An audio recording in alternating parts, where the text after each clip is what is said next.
The end of the week, the Art Lewis Show. Nice to have you with us. Later on, after the 10 o'clock news, author Bonnie Weber is going to be with us. She has written a book called Heaven Awaits. We'll find out about that. At 11 o'clock, we'll take a look at Rocket Grab Plus and some of the things in the store. But for this hour, as you know, tragically, there have been a number of active shooter incidents over recent years, including the most recent in Grand Blanc, and thought it's time we talk a little bit about it with somebody who has made a career out of trying to protect people. He was a police officer for many, many years, has a company called Secure Solution, and we say good morning to Henry Reyna. Henry, good morning. Good morning, Art. Good morning. Good morning. I guess I want to start, before we get into what to do if you find yourself in an active shooter situation. There's been a lot of talk about how to prevent it. And I really wonder, is there a way to prevent these things? I mean, in reality, they're usually a lone wolf, usually someone who's suffering some kind of mental illnesses and has a grudge against something. Can we really stop these things from happening? We can definitely put things in the way of them being successful. And you said a couple of key things there. Number one, lone wolf. And I think I should give you the title of a couple of books. It will help everybody understand this a little bit better. So if you got a pencil, get a piece of paper out. The first book I'm going to refer to is an expert that I heard over 15 or 18 years ago, and his name is Lieutenant Colonel Dave Grossman, Grossman, Lieutenant Colonel Dave Grossman, and he authored a book, Stop Teaching Our Kids to Kill, a call to action against TV, movies, and video game violence. And I think all of this violence has leaked from TV and movies and video games now to Instagram, Facebook, and has changed the atmosphere and the temperature of the water completely because of the internet that we have at our disposal and our fingertips. All right, let's talk about that for a minute, because you brought up the interesting word, the internet. And let me explain what I mean. Violence on TV is nothing new. I grew up, I was born in 43. I grew up in the late 40s, early 50s as a teenager. Westerns were predominant. We were shooting people all over the place on television. But it didn't cause us to go out and do what we see today. Now, yeah, there were violence. We haven't had a violence-free period in our history. But not the kinds of stuff we see today. It's easy to blame television for it and all of that, and maybe there is some legitimacy to that argument. But I just go back to the days when, I grew up in a violent era on television. So the difference between television and the internet, and we see it now as these investigators put these cases together, and they'll almost always, now we hear it, that, this person went down a rabbit hole. Yeah. And he was just consumed by all of this, and he had writings everywhere, postings everywhere, and it's just that. And you nailed it in your first couple of words. A person not in the right perspective just goes down this rabbit hole, and nobody knows about it, and they end up turning into a lone wolf, and that leads me to another book. And this book was authored by Jeffrey D. Simon, and both Lieutenant Grossman and Jeffrey D. Simon presented at some law enforcement training that I attended. And Jeffrey D. Simon's book is called The Lone Wolf Terrorism, Understanding the Growing Threat. And both Jeffrey D. Simonson and Lieutenant Grossman, everything that they said has come true in spades, and we're seeing it right now, and you see it with all of the news and everything that's happening in our society.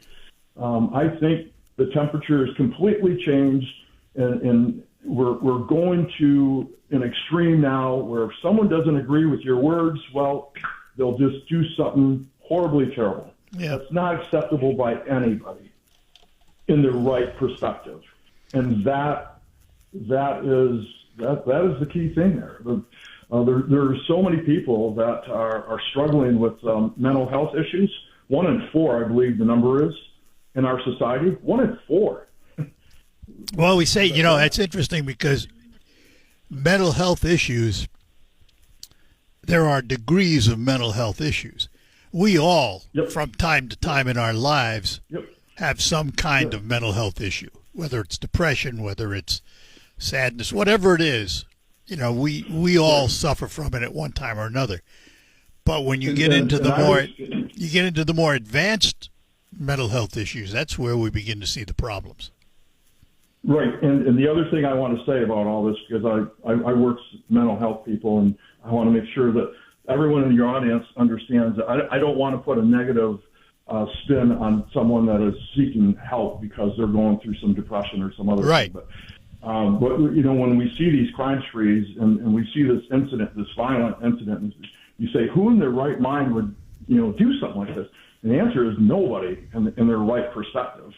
And that's what we're facing. When you read these 2 books and you read into this information, you get a very big understanding of the enormous mountain that we're facing. And so many people just don't think it's going to happen to me. And now, as we're seeing at Michigan State University, Oxford, Grand Blanc, the Walmart up in Traverse City, Bath Township in the 1920s, 46 dead, 58 injured in that Bath Township incident.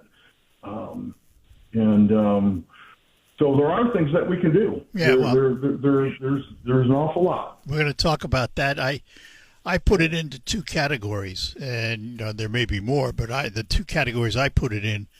1, can we harden our structures to prevent it? And then 2, what do we do as humans when we find ourselves in the situation? So that's how we're going to break it down and look at it this morning. And you may have other avenues too that need to be addressed. But I got to take a break. We'll come back. We're talking to Henry Reyna from Secure Solution, and we're talking about, unfortunately, active shooter events and how to protect yourself. I say unfortunately because it's unfortunate we need to take the time to do this. We'll be back. Being a part of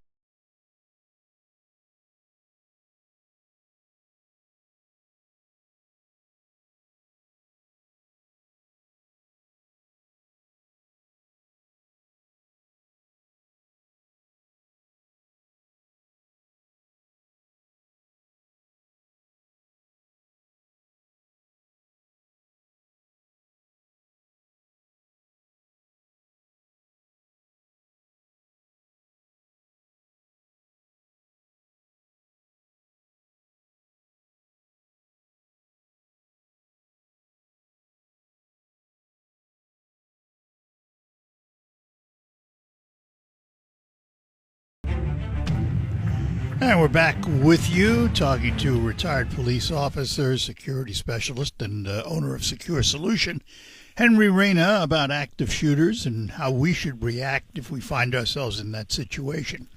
But I want to start before that. I brought up 2 things before the break: hardening structures and then how we should react. So before we get to how we should react, hardening structures, how feasible is it? It is, and it doesn't have to be, guards and gates and all kinds of fancy electronics. There are ways, and we're going to explore those. And yesterday I had a chance encounter with 2 amazing individuals.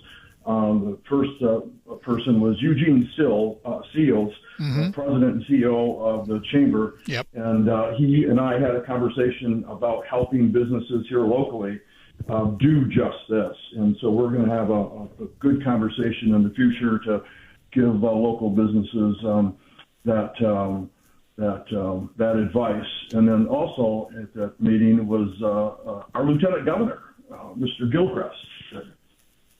Amazing individual, but helping businesses to do this, absolutely. The number one thing that all businesses have to do is take control of our access control systems. In other words, guard who comes into our businesses, or at least pay attention to it to some degree. So I know when I go to visit you at the station, I just don't walk in the building. There's access control in place. Yeah. There's a doorbell that's rung, and then there's, people allowing you to come in the building if they recognize you or if you have a legitimate purpose there.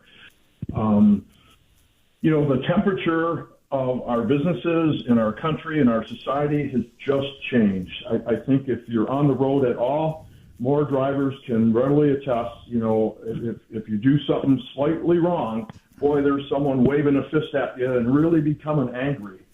And this is something I've noticed over the past 8, 9, 10 years, increasingly more and more. And that's the kind of feedback I'm getting from other businesses as well. There's a lot of angry people at my counter. How do I handle this person? And I've developed a verbal de-escalation training for businesses specifically to bring this temperature down when someone's in front of you and they're excited and they're emotional. And so it starts off with access control. And I was screaming this when we were all coming out of COVID-19 and people were going to be opening their doors. Don't do it. Stay in lockdown. Stay with restricted access because we were safe then. Well, we were safer. It's interesting that that's exactly how we got where we are today, because when COVID hit, this building became a lockdown and has remained as such. You can't get in here unless you ring the doorbell and somebody invites you in. And it's been that way since 2020 now. Yep. And so for every business, it's just going to be a little bit different. But the number one thing that we have to realize is if our venue has many people there, that is attractive to people not in the right perspective. And so we need to see how can we make your business still viable, still friendly, still inviting, but safer. And so that starts with a security assessment. And so, security assessments are pretty involved, but there are many things that every organization could put into place. So like many places, everyone in the building is certified with CPR, right? Everyone knows how to do CPR. Everyone knows how to help someone if there's someone choking. My new suggestion for everybody is, who has a tourniquet? Who knows how to stop bleeding? I got another one. That should be, yeah. I got another one. Every building should have a defibrillator in it. Yes. Yep. No, absolutely. And so along with CPR, defibrillators, and everything, now we need to teach everybody in our brand, in our company, stop the bleed. It's great for those workplace accidents, and people don't die of bullet wounds. People die of bleeding. And unfortunately, along with having fewer police officers and fewer first responders, EMTs and ambulances are hard to fill and man. And when there's a violent situation on your property, you're there, and the time it takes for an ambulance to get there could be the difference between a life being saved and a life being lost. Yeah. And so immediately, how many tourniquets, and I'm asking everybody that's listening to your radio station, right, how many tourniquets are in your building? If there's 0 tourniquets, that is a problem. That is a big problem. It's interesting, too. So there's many things that can be done to mitigate things. It's interesting, too, how different companies attack the problem. Our former company, we just got sold, but the new company is in the same vein. Every year, We've had to take a certificate program on active shooter training every year. You do it at home on your computer, but it's an online course on how you should react. Yep. And I've heard this from HR people and other leaders at different businesses, and it's a very inexpensive way to check the box that you have addressed the issue. Yeah. And it's so darn vague. It really just doesn't. That's not real training. Real training is you get your boots on the ground and we do something together and we walk through it. Yeah. That is real training. Right. And there was a great instructor who helped me start my business, and he had this quote. He said, "The mind will never go where it's never been." In other words, if you've never really put your hands on it and walked through it and done it, it's not going to come to you in the moment that you're being attacked and there's unbelievable violence in front of you. All right, You have to have real hands-on training. All right, let's take this. We've already discussed the hardening, so let's take this and split the reaction part. I want to do it two ways. One, you walk into a venue or a store, whatever it is. There's no active shooter, but what should you be doing when you walk in? And then let's move on to what happens if there is an active shooter. So let's start. Absolutely. Great way to put this together, Art. So you're at a large venue, a church, a concert, an airport. And when I was writing this, I was chuckling because as I was writing it, this is what I did every time I sat down to lunch when I was a police officer. And so you enter the venue, you move to a place of dominance. In other words, find a corner where you can put your back to the wall and observe the main entrance. So again, if your listeners are going to write something down, please write this down. You arrive at the venue, you identify a place of dominance, and you put your back to the wall and observe the main entrance if you can. The second thing that you need to do is identify if there's a second exit available to you. If there is a fire, if there is a mad violence occurring, everyone is going to go to that main entrance. And so you want to have a secondary exit so you can get out of that building if it's necessary for you to get out of there right away. So identify a place of dominance, identify secondary exit, and then the third thing is identify where cover and concealment is. And I'm going to explain cover and concealment because these are words that people have never heard before. Cover is something that stops bullets, a large metal object, a huge I-beam, a large chunk of wood, something that's going to stop a bullet. And typically, in most businesses, there's not much cover. So cover is something that you can hide behind, and you would be protected if bullets were being flying. And then concealment is anything that would hide you. So you could hide under your desk, hide under a table, hide behind a curtain, hide behind a drywall. There's many areas of concealment, and this is something that we should be teaching our children. Move to a place of dominance, identify secondary exits, identify cover and concealment, and then you have to have a plan in your mind. If violence strikes, what are you going to do? Are you going to run towards the violence to mitigate it and stop it, or are you going to run to that secondary exit to get away?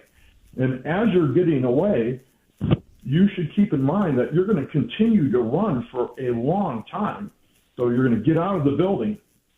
So, for instance, at your station, if we were at your station, we would get out of the building at one of the exits or one of the windows. And then I know there's a church nearby, so I'd possibly run to that church and continue to run until I got over the highway and over to the Speedway gas station. You've got to really be thinking about, okay, this is going to take a while to do.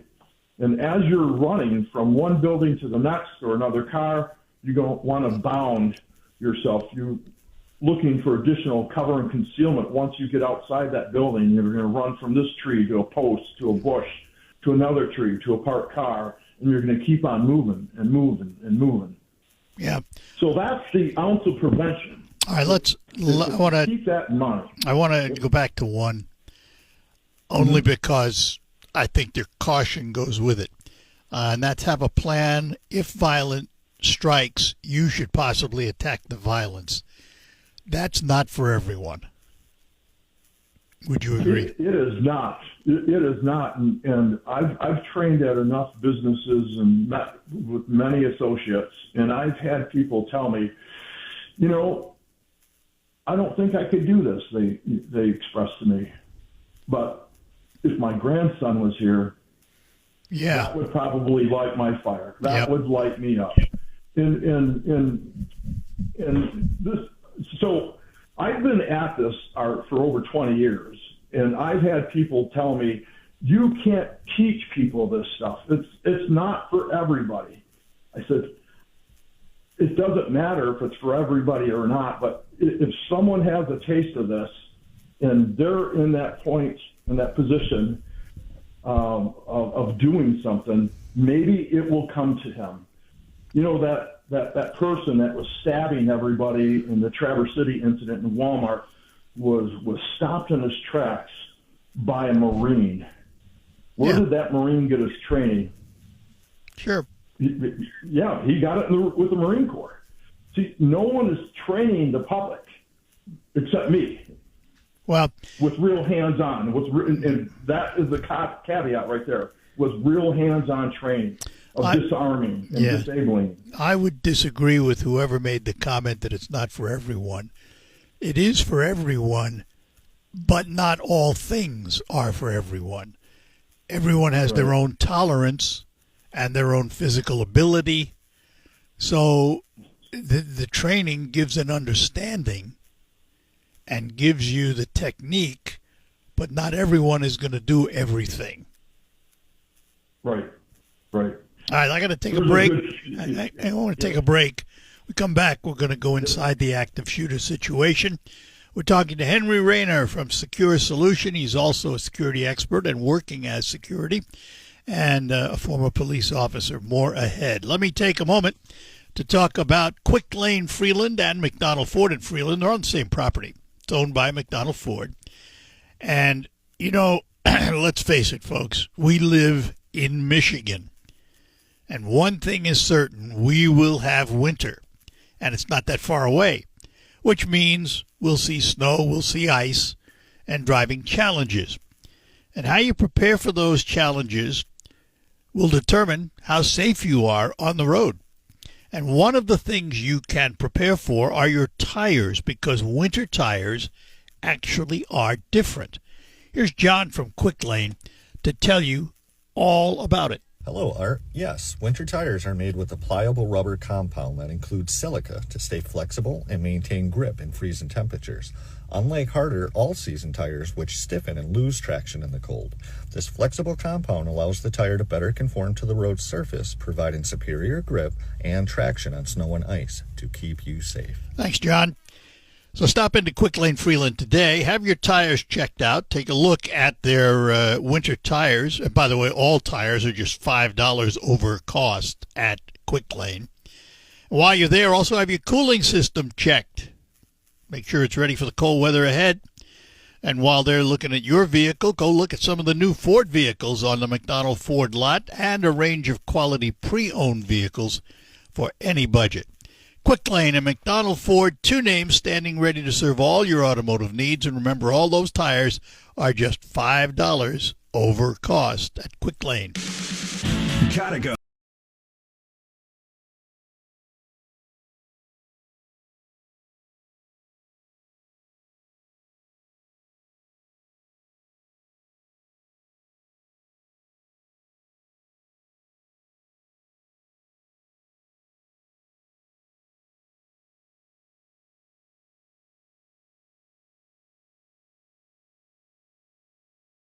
WSGW. We're talking to security expert Henry Reyna. Has a company called Secure Solution. He works as a security expert and was a former police officer. We're talking about active shooter and how to react to it. And Henry, let's put ourselves in a position none of us wants to be in. We're in an active shooter situation. So what do we do? Well, first of all, it really helps to have tools with you, and the simplest tools that anyone could carry in today's world is a really good flashlight and a can of pepper spray, and you can get the pepper spray at Walmart or Myers. With that canister of pepper spray, you can spray someone easily 10, 12, 15 feet away from you. And if you have a really good flashlight that's powerful and strobing, that is an extreme distraction. So those are two simple tools that I've spoke with executives and other people at different points to add to their toolbox. And everybody agrees that these tools are so simple. Yes, they could use them. I want to go to the last suggestion, and I want to bring it up first because I want to talk about it a little bit. There are many of us in the world walking around with CPLs today. There are retired police officers with LEOSA who are armed. There are off-duty police officers who are armed, all in plain clothes, none of them recognized as law enforcement. So if you are one of those individuals in a situation where you have to exercise deadly force to stop an active shooter, what should you do after you've done it? Well, that is a question that comes up in many of my trainings, as you know, Art. And first of all, you have to recognize the incident that's occurring in front of you, and if you're going to take action, you've got to be spot on that this is a real active shooter event. And if you're going to make that decision to become involved in this incident and stop it, you need to do it quickly and efficiently, and as soon as it's safe to do, get your gun holstered so you're not recognized as a bad person. That's an important point, isn't it? That really is, because when that police officer enters the building to help, they don't know whether you're a good guy or a bad guy. Yep, and I've had this conversation with many of the police officers and many of the civilians, and nobody wants to be recognized as possibly being the active shooter. And how do you do this? And there's a video I show in one of my trainings from the incident in Walmart in Las Vegas, Nevada, where a civilian is trying to stop a shooter and attempts to engage, but didn't recognize that there were two active shooters in the building, and was taken down himself. So he was going to the threat. He got tunnel vision and did not see that there was a second shooter, and unfortunately, he lost his life in that incident, along with two other police officers at that situation. So it's dicey to get involved. It really is dicey to get involved, but not getting involved, not responding, is going to allow this person to carry out their mission and cause more death and harm. Yeah. All right. Let's take one more break, and we'll come back and we'll go through some of the other things you should be doing if you find yourself in that situation. As we talk to Henry Reyna, more ahead. Welcome to retirement. Now, absolutely silly. At the police academy, we taught advanced tactical things, and the first thing that happens when you're drawing your gun is you should be moving. You should be moving to the left. You should be moving to the right, but you need to move and pivot from where you're at, because that shooter has you as a target right where you're standing. So you need to move. Movement in a gunfight is key. And so you're either moving to attack, you're moving to escape, you're moving to cover concealment, you're moving to secondary exits, you're moving to a barricaded position. You're going to move to arm yourself with improvised weapons, hot coffee, fire extinguishers, anything that you could possibly throw. Don't even think about picking up a phone and calling 911.